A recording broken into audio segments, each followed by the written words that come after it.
ಆ, ಯಾರಾದ್ರೂ ಒಬ್ಬ ವ್ಯಕ್ತಿ ತನ್ನ ಇಡೀ ವರ್ಷದ ಸಂಪಾದನೆನ ಅಂದ್ರೆ ತನ್ನ ಜೀವಮಾನದ ಉಳಿತಾಯನ ಕೇವಲ ಒಂದೇ ಒಂದು ನಿಮಿಷದಲ್ಲಿ ಯಾರದೋ ಪಾದದ ಮೇಲೆ ಸುರಿದು ಬಿಟ್ರೆ ನಮ್ಗೇನ್ ಅನ್ಸುತ್ತೆ? ಹ್ಮ್ ಖಂಡಿತ ಅದು ಒಂಥರ ಹುಚ್ಚುತನ ಅಂತಾನೆ ಅನ್ಸುತ್ತೆ ಅಲ್ವಾ? ಹೌದು. ಈ ಆಧುನಿಕ ಜಗತ್ತಿನಲ್ಲಿ ಪ್ರತಿಯೊಂದಕ್ಕೂ ಒಂದು ಬೆಲೆ ಇದೆ, ಮತ್ತೆ ಪ್ರತಿಯೊಂದು ಸಂಬಂಧಕ್ಕೂ ಒಂದು ಲೆಕ್ಕಾಚಾರ ಇದ್ದೇ ಇರುತ್ತೆ. ನಿಜ. ಇಂಥದೊಂದು ಲೆಕ್ಕಾಚಾರದ ಜಗತ್ತಿನಲ್ಲಿ ನಿಂತು ಆ ಪ್ರತಿಫಲಾಪೇಕ್ಷೆ ಇಲ್ಲದ, ಗಡಿಗಳಿಲ್ಲದ ಪ್ರೀತಿಯನ್ನ ಅರ್ಥ ಮಾಡ್ಕೊಳ್ಳೋದು ಸ್ವಲ್ಪ ಕಷ್ಟನೇ. ಹೌದು, ಅದು ಸುಲಭದ ಮಾತಲ್ಲ.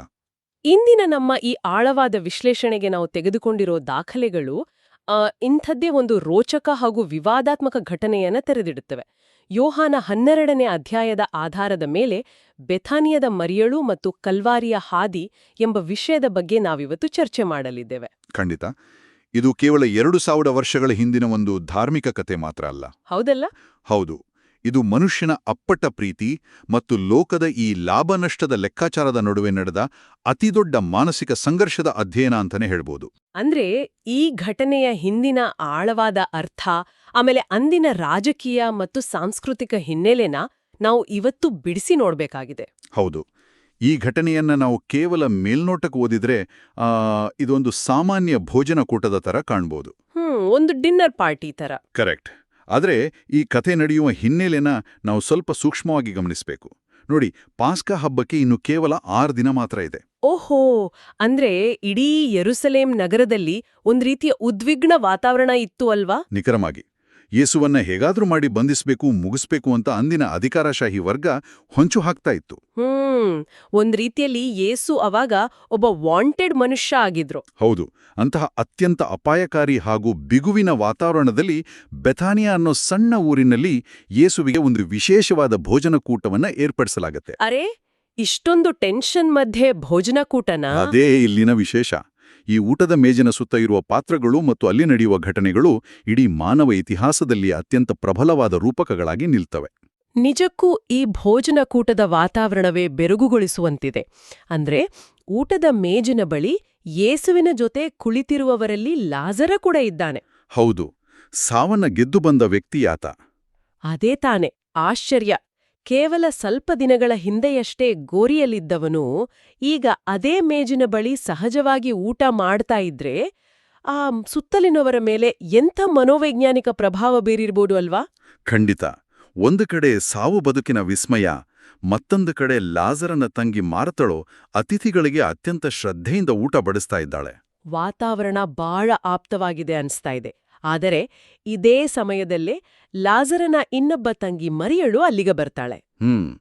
ಆಕೆ ಬಂದು ಮಾಡುವ ಆ ಒಂದು ಕೆಲಸ ಇಡೀ ಕೋಣೆಯ ವಾತಾವರಣವನ್ನ ಸ್ತಬ್ಧಗೊಳಿಸ್ತೆ. ಹೌದು, ಆಕೆ ಸುಮಾರು ಅರ್ಧ ಲೀಟರ್ನಷ್ಟು ಅತ್ಯಂತ ಬೆಲೆ ಬಾಳುವ ಆ ಅಚ್ಚ ಜಟಾಮಾಂಸಿ ಸುಗಂಧ ತೈಲವನ್ನ ತರ್ತಾಳೆ. ಹೌದು. ಅದನ್ನ ನೇರವಾಗಿ ತಂದು ಯೇಸುವಿನ ಪಾದಗಳಿಗೆ ಹಚ್ಚಿ ತನ್ನ ತಲೆ ಕೂದಲಿನಿಂದ ಆ ಪಾದಗಳನ್ನ ಒರೆಸ್ತಾಳೆ.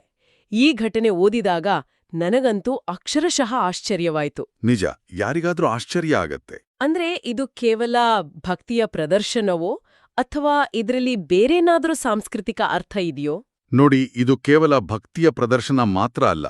ಇದೊಂದು ಸಾಂಸ್ಕೃತಿಕ ಮಿತಿಯನ್ನು ಮೀರಿದ ಅತ್ಯಂತ ದಿಟ್ಟ ಹೆಜ್ಜೆ ಅಂತ ಹೇಳಬಹುದು. ಹೌದಾ? ಹೇಗೆ? ಮೊದಲನೇದಾಗಿ ಆಕೆ ತಂದ ಜಟಾಮಾಂಸಿ ಅಥವಾ ಸ್ಪೈಕ್ನಾಡ್ ತೈಲದ ಬಗ್ಗೆ ನಾವು ಅರ್ಥ ಮಾಡ್ಕೋಬೇಕು. ಇದು ನಮ್ಮ ಸಾಮಾನ್ಯ ಎಣ್ಣೆ ಆಗಿರ್ಲಿಲ್ಲ. ಓ, ಅಂದ್ರೆ ಅದಕ್ಕೆ ಸ್ಪೆಷಲ್ ವ್ಯಾಲ್ಯೂ ಇತ್ತಾ? ತುಂಬಾನೇ ಇತ್ತು. ಆ ಕಾಲದಲ್ಲಿ ಈ ನಿರ್ದಿಷ್ಟ ಸುಗಂಧ ದ್ರವ್ಯವನ್ನ ಹಿಮಾಲಯದ ತಪ್ಪಿಲನಿಂದ, ಅಂದ್ರೆ ಭಾರತ ಅಥವಾ ನೇಪಾಳದ ಭಾಗದಿಂದ ಒಣಗಿಸ್ ತರ್ತಾ ಇದ್ರು. ಅರೆ, ಭಾರತದಿಂದ ರೋಮ್ಗೆ ಹೋಗ್ತಾ ಇತ್ತಾ? ಹೌದು. ಅತ್ಯಂತ ಭದ್ರವಾದ ಕಲ್ನಾರಿನ ಅಂದ್ರೆ ಅಲಬಾಸ್ಟರ್ ಜಾಡಿಗಳಲ್ಲಿ ರೋಮ್ ಮತ್ತು ಮಧ್ಯಪ್ರಾಚ್ಯಕ್ಕೆ ಆಮದು ಮಾಡಿಕೊಳ್ಳಲಾಗ್ತಾ ಇತ್ತು. ಹಾಗಾದ್ರೆ ಅದು ಖಂಡಿತ ದುಬಾರಿಯಾಗಿರುತ್ತೆ. ಎಷ್ಟೊಂದು ದುಬಾರಿ ಅಂದ್ರೆ ಇದನ್ನ ಕೇವಲ ರಾಜಮನೆತನದವರು ಅಥವಾ ಅತಿ ಶ್ರೀಮಂತರು ಮಾತ್ರ ಬಳಸ್ತಾ ಇದ್ರು. ಇದರ ಬೆಲೆ ಬಂದು 300 ದಿನಾರಿ ನಾಣ್ಯಗಳು. 300 ದಿನಾರಿ ಅಂದ್ರೆ ಮೂಲಗಳ ಪ್ರಕಾರ ಅಂದಿನ ಕಾಲದ ದೈಹಿಕ ಶ್ರಮ ಪಡುವ ಒಬ್ಬ ಕೂಲಿ ಕಾರ್ಮಿಕನ ಇಡೀ ವರ್ಷದ ಸಂಪೂರ್ಣ ಸಂಬಳ ಅಲ್ವಾ? ನಿಖರವಾಗಿ ಒಂದು ವರ್ಷದ ಪೂರ್ತಿ ಸಂಪಾದನೆ. ಇನ್ನು ಎರಡನೇ ವಿಚಾರ ಏನಂದ್ರೆ, 1ನೇ ಶತಮಾನದ ಯಹೂದಿ ಸಂಸ್ಕೃತಿಯಲ್ಲಿ ಅತಿಥಿಗಳಿಗೆ ಗೌರವ ಸೂಚಿಸೋಕೆ ಅವರು ತಲೆಗೆ ಸ್ವಲ್ಪ ಎಣ್ಣೆ ಹಚ್ಚೋದು ವಾಡಿಕೆಯಾಗಿತ್ತು. ತಲೆಗೆ ಹಚ್ಚೋದ್ ಸರಿ, ಆದ್ರೆ ಇಲ್ಲಿ ಆಕೆ ಪಾದಕ್ಕೆ ಹಚ್ಚಿದ್ಲು ಅಲ್ವಾ? ಅದೇ ವಿಷಯ. ಪಾದಗಳನ್ನ ತೊಳೆಯೋ ಕೆಲಸವನ್ನ ಮನೆಯ ಅತ್ಯಂತ ಕೀಳುಮಟ್ಟದ ಗುಲಾಮ ಮಾಡ್ತಾ ಇದ್ದ. ಆದರೆ ಮರಿಯಳು ಈ ಅತಿ ದುಬಾರಿ ತೈಲವನ್ನ ಯೇಸುವಿನ ತಲೆಗಲ್ಲ, ಬದಲಾಗಿ ಪಾದಗಳಿಗೆ ಸುರಿತಾಳೆ. ಅಂದ್ರೆ ಆಕೆ ತನ್ನನ್ನು ತಾನು ಒಬ್ಬ ಗುಲಾಮಲ ಮಟ್ಟಕ್ಕೆ ಇಳಿಸ್ಕೊಂಡ್ಲು ಅಂತಾಯ್ತು. ಖಂಡಿತ. ಅದಕ್ಕಿಂತ ಮುಖ್ಯವಾಗಿ ನನಗೆ ಕುತೂಹಲ ಮೂಡಿಸಿದ್ದು ಆಕೆಯ ತಲೆಕೂದಲಿನ ಬಳಕೆ. ಒಬ್ಬ ಸ್ತ್ರೀಗೆ ಅವಳ ತಲೆಕೂದಲು ಅತಿ ದೊಡ್ಡ ಗೌರವದ ಮತ್ತು ಸೌಂದರ್ಯದ ಸಂಕೇತ ತಾನೆ. ಹೌದು. ಅಂದಿನ ಯಹೂದಿ ಸಮಾಜದಲ್ಲಿ ಗೌರವಾನ್ವಿತ ಮಹಿಳೆಯೊಬ್ಳು ಸಾರ್ವಜನಿಕವಾಗಿ ಪುರುಷರ ಎದುರು ತನ್ನ ತಲೆಕೂದಲನ್ನ ಬಿಚ್ಚೋದು ಅತ್ಯಂತ ಅವಮಾನಕರ ಅಥವಾ ಒಂದು ಟ್ಯಾಬೂ ಸಂಗತಿಯಾಗಿತ್ತು. ಓಹೋ, ಅಂದ್ರೆ ಅದು ಅವಳ ಘನತೆಗೆ ಕುಂದು ತರುವ ವಿಷಯವಾಗಿತ್ತು? ನಿಜ. ಆದರೆ ಮರಿಯಳು ತನಗಿರುವ ಅತ್ಯುನ್ನತ ಗೌರವವನ್ನ, ಆ ಸಮಾಜದ ಕಟ್ಟುಪಾಡುಗಳನ್ನು ಬದಿಗಿಟ್ಟು ತನ್ನ ಕೂದಲಿನಿಂದಲೇ ಯೇಸುವಿನ ಪಾದಗಳನ್ನು ಒರೆಸ್ತಾಳೆ. ಇದು ಶರಣಾಗತಿಯ ಪರಮಾವಧಿ ಅಂತ ಹೇಳ್ಬೋದು. ಅಂದ್ರೆ ಸಮಾಜ ಏನಂದುಕೊಳ್ಳುತ್ತೆ, ಇಷ್ಟು ದುಬಾರಿ ತೈಲವನ್ನ ಹೀಗೆ ಸುರಿತಾ ಇದೇನಲ್ಲ ಅನ್ನೋ ಯಾವ ಲೌಕಿಕ ಲೆಕ್ಕಾಚಾರವೂ ಅವಳ ತಲೆಯಲ್ಲಿ ಇರ್ಲಿಲ್ಲ. ಇರ್ಲೇ ಇಲ್ಲ. ಇದು ಪರಿಪೂರ್ಣ ಪ್ರೀತಿಯ ಅಭಿವ್ಯಕ್ತಿಯಾಗಿತ್ತು ಅಷ್ಟೇ. ಆದ್ರೆ ಈ ಅಪರೂಪದ ದೃಶ್ಯ ನೋಡಿ ಅಲ್ಲಿದ್ದವರೆಲ್ಲರೂ ಭಾವುಕರಾಗಿರ್ಲಿಲ್ಲ ಅನ್ನೋದು ನಮ್ಗೆ ದಾಖಲೆಗಳಿಂದ ಗೊತ್ತಾಗುತ್ತೆ. ಹೌದು. ಆ ಶುದ್ಧ ಪ್ರೀತಿಯ ಎದುರಾಗಿ ನಿಲ್ಲುವುದೇ ಲೋಕದ ಕಠಿಣ ಲೆಕ್ಕಾಚಾರ. ಯೇಸುವಿನ ಶಿಷ್ಯರಲ್ಲಿಯೇ ಒಬ್ಬನಾಗಿದ್ದ ಇಸ್ಕರಿಯೋತಿನ ಯೂದನಿಗೆ ಈ ಘಟನೆ ತೀವ್ರ ಅಸಮಾಧಾನ ತರಿಸುತ್ತೆ. ಅವನು ತಕ್ಷಣ ಈ ಸುಗಂಧ ತೈಲವನ್ನ 300 ದೆನಾರಿ ನಾಣ್ಯಗಳಿಗೆ ಮಾರಿ ಬಂದ ಹಣವನ್ನ ಬಡಬಗ್ಗರಿಗೆ ಕೊಡ್ಬೋದಿತ್ತಲ್ಲ ಅಂತ ಆಕ್ಷೇಪಿಸ್ತಾನೆ. ಮೇಲ್ನೋಟಕ್ಕೆ ಆ ಮಾತು ಸರಿ ಅನ್ನಿಸುತ್ತೆ. ಹೌದು, ದಾಖಲೆಗಳು ಸ್ಪಷ್ಟಪಡಿಸುವಂತೆ ಅವನಿಗೆ ಬಡವರ ಬಗ್ಗೆ ನಿಜವಾದ ಕಾಳಜಿ ಇರಲಿಲ್ಲ. ಬದಲಿಗೆ ಅವನು ವಶದಲ್ಲಿದ್ದ ಆ ಹಣದ ಚೀಲದಿಂದ ಕದಿಯುವ ಕಳ್ಳನಾಗಿದ್ದ. ಕರೆಕ್ಟ್. ಅವನ ಉದ್ದೇಶ ಬೇರೆ ಇತ್ತು. ಆದ್ರೆ ನಾನು ಈ ಚರ್ಚೆಗಾಗಿ ಯೂದನ ಕಳ್ಳಬುದ್ಧಿನ ಬದಿಗಿಟ್ಟು ಅವನ ವಾದವನ್ನು ಮಾತ್ರ ತಗೊಳ್ತೀನಿ. ನೋಡಿ, ಇಂದಿನ ಆ ಎನ್ಜಿಒ ಮೈಂಡ್ಸೆಟ್ನಿಂದ ಅಥವಾ ಒಂದು ಆಧುನಿಕ ಪ್ರಾಯೋಗಿಕ ದೃಷ್ಟಿಕೋನದಿಂದ ನೋಡಿದ್ರೆ ಯೂದನೇ ಸರಿಯಲ್ವಾ? ಈ ಪ್ರಶ್ನೆ ಅತ್ಯಂತ ಪ್ರಸ್ತುತವಾದದ್ದು. ಮೇಲ್ನೋಟಕ್ಕೆ ಯೂದನ ವಾದ ಬಹಳ ತಾರ್ಕಿಕವಾಗಿ ಕಾಣುತ್ತೆ. ಹೌದು ತಾನೆ. ಅಷ್ಟು ದುಬಾರಿ ತೈಲವನ್ನ ಕೇವಲ ಒಂದು ಕ್ಷಣದಲ್ಲಿ ಪಾದಕ್ಕೆ ಸುರಿದು ಪೋಲು ಮಾಡೋ ಬದಲು ಅದನ್ನ ಮಾರಿ ಆ ಹಣದಿಂದ ಸಮಾಜದ 100 ಬಡವರಿಗೆ, ಹಸಿದವರಿಗೆ ಕನಿಷ್ಠ 1 ತಿಂಗಳಾದ್ರೂ ಅನ್ನ ಹಾಕ್ಬೋದಿತ್ತಲ್ವಾ? ಇಂದಿನ ಲಾಜಿಕ್ ಪ್ರಕಾರ ಹೌದು. ಕೇವಲ ಭಾವನೆಗಳಿಗೆ ಕಟ್ಟುಬಿದ್ದು ಇಷ್ಟು ದೊಡ್ಡ ಸಂಪತ್ತನ್ನ ಹಾಳು ಮಾಡುವುದು ಎಷ್ಟರ ಮಟ್ಟಿಗೆ ಸರಿ? ಇವತ್ತಿನ ದಿನಗಳಲ್ಲಿ ಯಾರಾದ್ರೂ ದೇವಸ್ಥಾನಕ್ಕೋ ಚರ್ಚ್ಗೋ ಕೋಟಿಗಟ್ಲೆ ಬೆಲೆಯ ಚಿನ್ನದ ಕಿರೀಟ ದಾನ ಮಾಡಿದ್ರೆ ನಾವು ಕೂಡ ಇದೇ ವಾದವನ್ನ ಮುಂದಿಡ್ತೀವಿ. ಹೌದು, ಆ ಹಣದಲ್ಲಿ ಆಸ್ಪತ್ರೆ ಕಟ್ಟಿಸ್ಬೋದು ಅಂತೀವಿ. ಎಕ್ಸಾಕ್ಟ್ಲಿ. ಬಡ ಮಕ್ಕಳಿಗೆ ವಿದ್ಯಾಭ್ಯಾಸ ಕೊಡಿಸ್ಬೋದಿತ್ತಲ್ಲ ಅಂತ. ಯೂದನ ವಾದವು ನಿಖರವಾಗಿ ಇದೇ ಆಗಿತ್ತು. ನಿಮ್ಮ ವಾದ ಬಲವಾಗಿದೆ. ಮತ್ತು ಇಂದಿನ ಜಗತ್ತಿನ ಬಹುತೇಕರ ಆಲೋಚನಾ ಲಹರಿ ಕೂಡ ನಿಖರವಾಗಿ ಇದೇ ಆಗಿದೆ. ಹೌದಲ್ವಾ? ನಾವೆಲ್ಲ ಹಾಗೆ ಯೋಚಿಸ್ತೀವಿ. ಹೌದು. ನಾವು ಎಲ್ಲವನ್ನೂ ಉಪಯೋಗ ಮತ್ತು ಉಪಯುಕ್ತತೆಯ ತಕ್ಕಡಿಯಲ್ಲಿ ತೂಗುತ್ತೇವೆ. ಇದನ್ನೇ ಯೂಟಿಲಿಟೇರಿಯನಿಸಂ ಅಂತ ಕರೆಯೋದು. ಪ್ರತಿಯೊಂದಕ್ಕೂ ಒಂದು ಪ್ರೈಸ್ ಟ್ಯಾಗ್ ಇಟ್ಟು ಅಳೆಯೋದು. ಖಂಡಿತ. ಯೂದನಿಗೆ ಆ ವಸ್ತುವಿನ ಕೇವಲ ಬೆಲೆ ಅಂದ್ರೆ ಪ್ರೈಸ್ ಗೊತ್ತಿತ್ತು. ಆದ್ರೆ ಯೇಸುವಿನ ಅಸಲಿ ಮೌಲ್ಯ, ವ್ಯಾಲ್ಯೂ ಗೊತ್ತಿರ್ಲಿಲ್ಲ. ಅಂದ್ರೆ ಮರಿಯಳಿಗೆ ಆ ಮೌಲ್ಯದ ಅರಿವಿದ್ದು ಅಂತೀರಾ? ಹೌದು. ಯೇಸು ಯೂದನಿಗೆ ನೀಡುವ ಉತ್ತರ ಇಲ್ಲಿನ ಇಡೀ ಚಿತ್ರಣವನ್ನೇ ಬದಲಾಯಿಸುತ್ತೆ. ಯೇಸು ಹೇಳ್ತಾರೆ, ಆಕೆಯ ಗೊಡವೆ ನಿನಗೆ ಬೇಡ, ನನ್ನ ಶವ ಸಂಸ್ಕಾರದ ದಿನಕ್ಕಾಗಿ ಆಕೆ ಅದನ್ನ ಇಟ್ಟುಕೊಳ್ಳಲಿ ಅಂತ. ಬಡವರ ಬಗ್ಗೆ ಯೇಸು ಏನ್ ಹೇಳ್ತಾರೆ? ಅವ್ರು ಹೇಳ್ತಾರೆ, ಬಡಬಗ್ಗರು ನಿಮ್ಮ ಬಳಿಯಲ್ಲಿ ಯಾವಾಗಲೂ ಇರ್ತಾರೆ, ಆದ್ರೆ ನಾನು ಯಾವಾಗಲೂ ನಿಮ್ಮ ಬಳಿ ಇರೋದಿಲ್ಲ ಅಂತ. ಇದು ಸ್ವಲ್ಪ ಕಠಿಣವಾದ ಮಾತು ಅನ್ಸಲ್ವಾ? ಬಡವರ ಬಗ್ಗೆ ಯೇಸುವಿಗೆ ಕಾಳಜಿ ಇರಲಿಲ್ವಾ? ಇಲ್ಲ, ಹಾಗಲ್ಲ. ಧರ್ಮೋಪದೇಶ ಕಾಂಡದ 15ನೇ ಅಧ್ಯಾಯದ ವಾಕ್ಯವನ್ನ ಇಲ್ಲಿ ಉಲ್ಲೇಖಿಸ್ತಾ ಇದ್ದಾರೆ. ಸಮಾಜದಲ್ಲಿ ಬಡವರು ಯಾವಾಗಲೂ ಇರ್ತಾರೆ, ಅವರನ್ನ ಕಾಯೋದು ನಮ್ಮ ನಿರಂತರ ಜವಾಬ್ದಾರಿ. ಓಹೋ, ಅಂದ್ರೆ ಬಡವರನ್ನ ನಿರ್ಲಕ್ಷಿಸಿ ಅಂತ ಅಲ್ಲ. ಖಂಡಿತ. ಆದರೆ ಮರಿಯಳು ಮಾಡಿದ್ದು ಒಂದು ವಿಶಿಷ್ಟವಾದ ಮರಳಿ ಬಾರದ ಕ್ಷಣದ ಸತ್ಕಾರ. ಅಂದ್ರೆ ಯೇಸುವಿನ ಮುಂಬರುವ ಸಾವಿನ ಅರಿವು ಅವಳಿಗಿತ್ತ? ಬಹುಶಃ ಅವಳ ಪ್ರೀತಿಯ ಅಂತಹ ಪ್ರಜ್ಞೆಗೆ ಅದು ಅರ್ಥ ಆಗಿತ್ತು.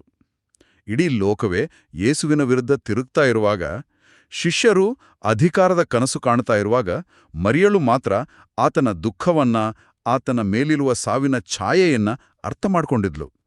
ಶಿಷ್ಯರಿಗೆ ಅರ್ಥವಾಗದ ಸತ್ಯ ಅವಳಿಗೆ ಹೊಳೆದಿತ್ತು ಅನ್ನೋದು ನಿಜಕ್ಕೂ ಅದ್ಭುತ. ಹೌದು. ಆ ಕಠಿಣ ಸಮಯದಲ್ಲಿ ಆಕೆ ತೋರಿದ ಈ ನಿಷ್ಕಲ್ಮಶ ಪ್ರೀತಿ ಯೇಸುವಿಗೆ ಅತೀವ ಸಾಂತ್ವನ ನೀಡಿತು. ಯೂದ ಪ್ರತಿಯೊಂದನ್ನು ಲಾಭ ನಷ್ಟದ ದೃಷ್ಟಿಯಿಂದ ನೋಡಿದ್ರೆ ಮರಿಯಳು ಲೆಕ್ಕಾಚಾರ ಇಲ್ಲದೆ ಪ್ರೀತಿಸಿದ್ಲು. ಇದು ಇಂದಿನ ನಮ್ಮ ದಿನನಿತ್ಯದ ಆಧ್ಯಾತ್ಮಿಕ ಜೀವನಕ್ಕೂ ಒಂದು ದೊಡ್ಡ ಕನ್ನಡಿ ಹಿಡಿಯುತ್ತೆ ಅನ್ಸುತ್ತೆ. ಹೇಗಂತೀರಾ?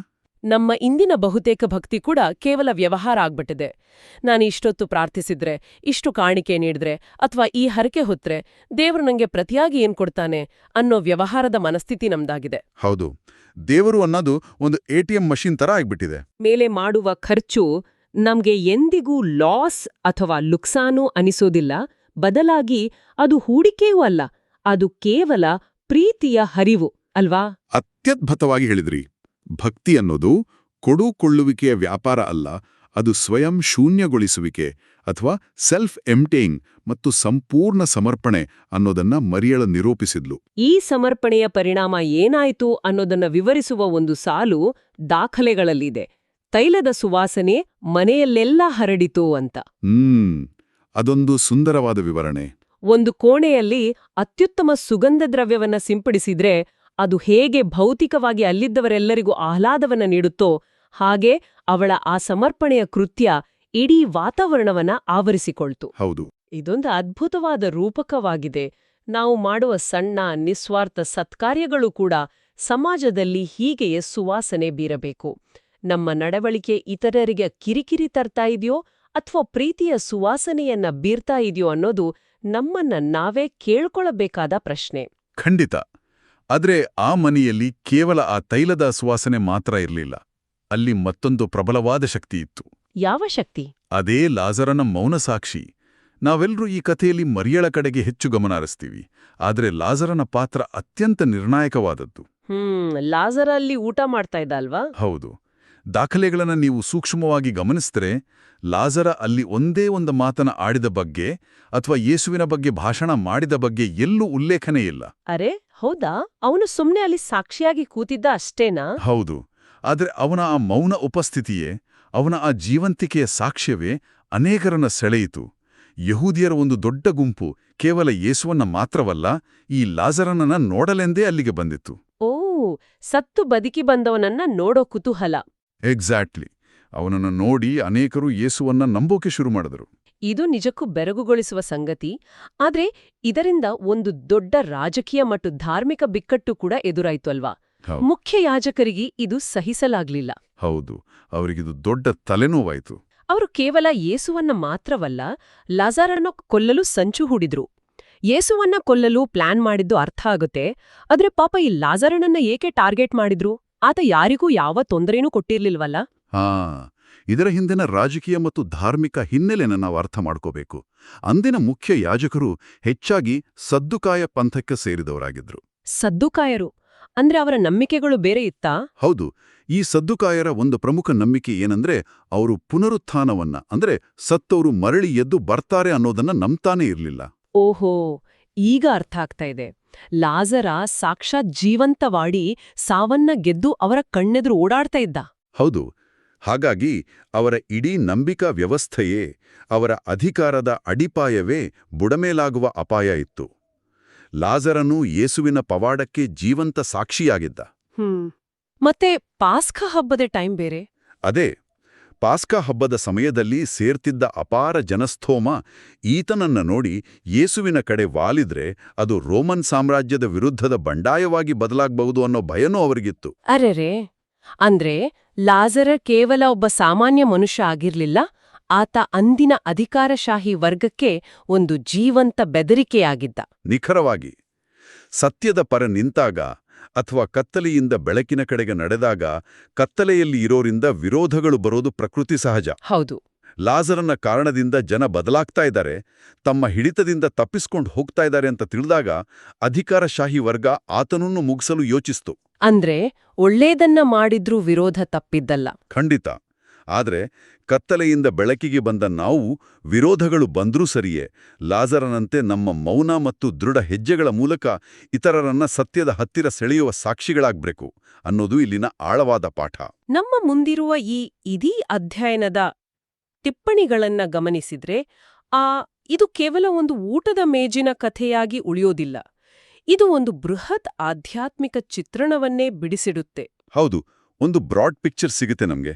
ಈ ಐತಿಹಾಸಿಕ ಘಟನೆಯನ್ನ ಇಂದಿನ ನಮ್ಮ ದಿನನಿತ್ಯದ ಆಧ್ಯಾತ್ಮಿಕ ಜೀವನಕ್ಕೆ ಹೇಗೆ ಅಳವಡಿಸಿಕೊಳ್ಳಬಹುದು ಅಂತ ನೋಡಿದ್ರೆ, ವಿಶೇಷವಾಗಿ ಲೆಂಟ್ ಅಥವಾ ಉಪವಾಸದ ಕಾಲದ ಹಿನ್ನೆಲೆಯಲ್ಲಿ ಪ್ರಾರ್ಥನೆ ಮತ್ತು ದಾನ ಧರ್ಮಗಳ ನಡುವೆ ಒಂದು ಸಮತೋಲನ ಕಾಯ್ದುಕೊಳ್ಳುವ ಬಗ್ಗೆ ದಾಖಲೆಗಳು ಮಾತಾಡುತ್ತವೆ. ಖಂಡಿತ. ಬಡವರು ನಿಮ್ಮ ಬಳಿ ಯಾವಾಗ್ಲೂ ಇರ್ತಾರೆ ಅನ್ನೋ ಯೇಸುವಿನ ಮಾತಿನ ಅರ್ಥ ಬಡವರನ್ನ ಸಂಪೂರ್ಣವಾಗಿ ನಿರ್ಲಕ್ಷಿಸಿ ಅಂತಲ್ಲ. ಬದಲಾಗಿ ಸಮಾಜ ಸೇವೆ ಎಷ್ಟೇ ಮುಖ್ಯವೋ, ದೇವರೊಂದಿಗಿನ ಆಂತರಿಕ ಸಂಬಂಧ ಮತ್ತು ಆರಾಧನೆಗೂ ಅಷ್ಟೇ ಸಮಯವನ್ನ ಮೀಸಲಿಡಿ ಅನ್ನೋದು ಇದರ ಅರ್ಥ. ಅಂದ್ರೆ ಬ್ಯಾಲೆನ್ಸ್ ಮಾಡಬೇಕು. ಹೌದು. ದಾನಧರ್ಮ ಮತ್ತು ಪ್ರಾರ್ಥನೆ ಇವೆರಡೂ ಒಂದು ಹಕ್ಕಿಯ ಎರಡು ರೆಕ್ಕೆಗಳಿದ್ದಂತೆ. ಕೇವಲ ಸಮಾಜ ಸೇವೆ ಮಾಡ್ತಾ ಆಂತರಿಕ ಆಧ್ಯಾತ್ಮಿಕತೆಯನ್ನ ಕಳೆದುಕೊಂಡ್ರೆ ನಾವು ಕೇವಲ NGOಗಳಾಗ್ತೀವಿ. ಹೌದು, ಕೇವಲ ಸೋಷಿಯಲ್ ವರ್ಕ್ ಆಗೋಗುತ್ತೆ ಅದು.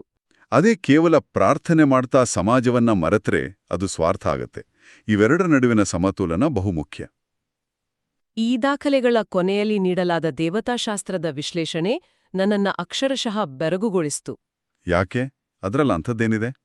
ಕೇವಲ ವಾಕ್ಯ ಭಾಗಗಳನ್ನ ಪಟ್ಟಿ ಮಾಡಿಲ್ಲ, ಬದಲಾಗಿ ಬೈಬಲ್ನ ಬೇರೆ ಬೇರೆ ಭಾಗಗಳ ನಡುವಿನ ಆಂತರಿಕ ತಾರ್ಕಿಕ ಸಂಬಂಧವನ್ನ ಎಷ್ಟು ಸುಂದರವಾಗಿ ಬೆಸೆದಿದ್ದಾರೆ ನೋಡಿ. ಓಹೋ, ಆ ಕನೆಕ್ಷನ್ಸ್ ಬಗ್ಗೆ ಹೇಳ್ತಾ ಇದ್ದೀರಾ? ಹೌದು. ಲೂಕ 1ನೇ ಅಧ್ಯಾಯದಲ್ಲಿ ಮರಿಯಮ್ಮನವರು ದೇವರ ವಾಕ್ಯಕ್ಕೆ ಹೌದು ಅಂತ ಹೇಳೋ ಮೂಲಕ ಆ ದೈವಿಕ ಯೋಜನೆಗೆ ತಮ್ಮನ್ನ ತೆರೆದುಕೊಳ್ತಾರೆ. ಆ ಒಪ್ಪಿಗೆಯಿಂದ ಶುರುವಾದ ಪಯಣ ಮತ್ತಾಯ 17ರಲ್ಲಿನ ರೂಪಾಂತರದ ಮೂಲಕ ದೇವರ ಮಹಿಮೆಯ ಅನಾವರಣಕ್ಕೆ ಸಾಕ್ಷಿಯಾಗುತ್ತೆ. ಯೋಹಾನ 8ರಲ್ಲಿ ಆ ಬೆಳಕು ಜಗಜ್ಯೋತಿಯಾಗಿ ಲೋಕದ ಕತ್ತಲೆಯನ್ನ ಓಡಿಸುತ್ತೆ. ಹೌದು, ಅದೊಂದು ಅದ್ಭುತವಾದ ಲಿಂಕ್. ಅಷ್ಟೇ ಅಲ್ಲ, ಯೋಹಾನ 6ರಲ್ಲಿ ಆ ಬೆಳಕು ಕೇವಲ ತೋರಿಕೆಯಾಗದೆ ಮನುಷ್ಯನ ಆತ್ಮವನ್ನ ಪೋಷಿಸುವ ಜೀವದ ರೊಟ್ಟಿಯಾಗಿ ಬದಲಾಗುತ್ತೆ. ಇವೆಲ್ಲದಕ್ಕೂ ಒಂದು ಸಹಜ ಪ್ರತಿಕ್ರಿಯೆಯಾಗಿ ಇಂದು ನಾವು ಚರ್ಚಿಸಿದ ಯೋಹಾನ 12ರ ಬೆಥಾನಿಯದ ಮರಿಯಳ ಸಂಪೂರ್ಣ ಶರಣಾಗತಿ ಮೂಡಿಬರುತ್ತೆ. ಅಂತಿಮವಾಗಿ ಇವೆಲ್ಲವೂ ಹೌದು, ಅಂತಿಮವಾಗಿ ಇವೆಲ್ಲವೂ ಮತ್ತಾಯ 26 ಮತ್ತು 27ರ ಯೇಸುವಿನ ಕಲ್ವಾರಿಯ ಹಾದಿಯ ಪ್ರಾಣತ್ಯಾಗದಲ್ಲಿ ಪರಾಕಾಷ್ಠೆ ತಲುಪುತ್ತವೆ. ನೀವು ಈ ಘಟನೆಗಳ ನಡುವಿನ ಕೊಂಡಿಯನ್ನ ಅತ್ಯಂತ ಅದ್ಭುತವಾಗಿ ವಿವರಿಸಿದ್ರಿ. ಇವೆಲ್ಲವೂ ಬೇರೆ ಬೇರೆ ವಾಕ್ಯ ಭಾಗಗಳಾದರೂ ಇವು ಒಂದೇ ಮಹಾನ್ ಸತ್ಯದ ಕಡೆಗೆ ನಮ್ಮನ್ನ ನಡೆಸ್ತವೆ. ಹೌದಲ್ವಾ? ಇವೆಲ್ಲಕ್ಕೂ ಒಂದು ಕನೆಕ್ಷನ್ ಇದೆ. ಖಂಡಿತ ಇದೆ. ಮರಿಯಮ್ಮನವರ ಆರಂಭಿಕ ಹೌದು ಅನ್ನೋ ಒಪ್ಪಿಗೆಗೂ, ಬೆಥಾನಿಯದ ಮರಿಯಾಳ ಸರ್ವಸ್ವದ ಸಮರ್ಪಣೆಗೂ ಮತ್ತು ಕಲ್ವಾರಿಯಲ್ಲಿ ಯೇಸುವಿನ ಅಂತಿಮ ಬಲಿದಾನಕ್ಕೂ ನೇರವಾದ ಸಂಬಂಧ ಇದೆ. ಅಂದ್ರೆ ಇದೆಲ್ಲವೂ ಆ ಶರಣಾಗತಿಯ ಬೇರೆ ಬೇರೆ ಮುಖಗಳು ಅಂತೀರಾ? ಹೌದು. ಇವೆಲ್ಲವೂ ಸೆಲ್ಫ್ ಗಿವಿಂಗ್ ಅಥವಾ ತನ್ನನ್ನು ತಾನು ಸಂಪೂರ್ಣವಾಗಿ ನೀಡಿಕೊಳ್ಳುವ ಪ್ರಕ್ರಿಯೆಯ ವಿವಿಧ ಹಂತಗಳು. ದೇವರಿಂದ ಬಂದ ಪ್ರೀತಿಯು ಮಾನವನ ಮೂಲಕ ಹೇಗೆ ಮರಳಿ ದೇವರಿಗೆ ಸಮರ್ಪಿತವಾಗುತ್ತೆ ಅನ್ನೋದನ್ನ ಇದು ಎತ್ತಿ ತೋರಿಸತ್ತೆ. ಇದು ಮನುಷ್ಯನ ಆಂತರಿಕ ಶುದ್ಧೀಕರಣದ ಅತಿದೊಡ್ಡ ನಕ್ಷೆ. ನಿಜ. ಇವೆಲ್ಲವೂ ಕಲ್ವಾರಿಯ ಹಾದಿಯ ಬೇರೆ ಬೇರೆ ಮೈಲಿಗಲ್ಲುಗಳೇ ಸರಿ. ನಾವು ಈ ಆಳವಾದ ವಿಶ್ಲೇಷಣೆಯ ಅಂತಿಮ ಘಟ್ಟಕ್ಕೆ ಬಂದಿದ್ದೇವೆ. ಈ ಇಡೀ ಚರ್ಚೆಯನ್ನ ಅವಲೋಕಿಸಿದಾಗ ನಮಗೆ ಸ್ಪಷ್ಟವಾಗೋದೇನೆಂದ್ರೆ, ಕೇವಲ ಲೆಕ್ಕಾಚಾರಗಳೇ ತುಂಬಿರುವ ಈ ಪ್ರಪಂಚದಲ್ಲಿ ಬೆಥಾನಿಯದ ಮರಿಯಳು ತೋರಿದ ಆ ಷರತ್ತುಗಳಿಯದ ಪ್ರೀತಿ, ಸಮಾಜದ ಕಟ್ಟುಪಾಡುಗಳನ್ನು ಮೀರಿ ನಿಂತ ಆಕೆಯ ಅಸಾಧಾರಣ ನಮ್ರತೆ ಮತ್ತು ಲಾಜರನ ಆ ಮೌನ ಹಾಗೂ ದಿಟ್ಟ ಸಾಕ್ಷ್ಯ ನಮಗೆ ಇಂದಿಗೂ ಒಂದು ಅತಿದೊಡ್ಡ ದಿಕ್ಸೂಚಿಯಾಗಿದೆ. ಖಂಡಿತವಾಗಿಯೂ. ಇದೊಂದು ಕೇವಲ ಐತಿಹಾಸಿಕ ಘಟನೆಯಾಗಿರದೆ ನಮ್ಮೆಲ್ಲರ ಆಂತರಿಕ ಬದಲಾವಣೆಯ ಕರೆಯಾಗಿದೆ ಅಲ್ವಾ? 100ಕ್ಕೆ 100 ಸತ್ಯ.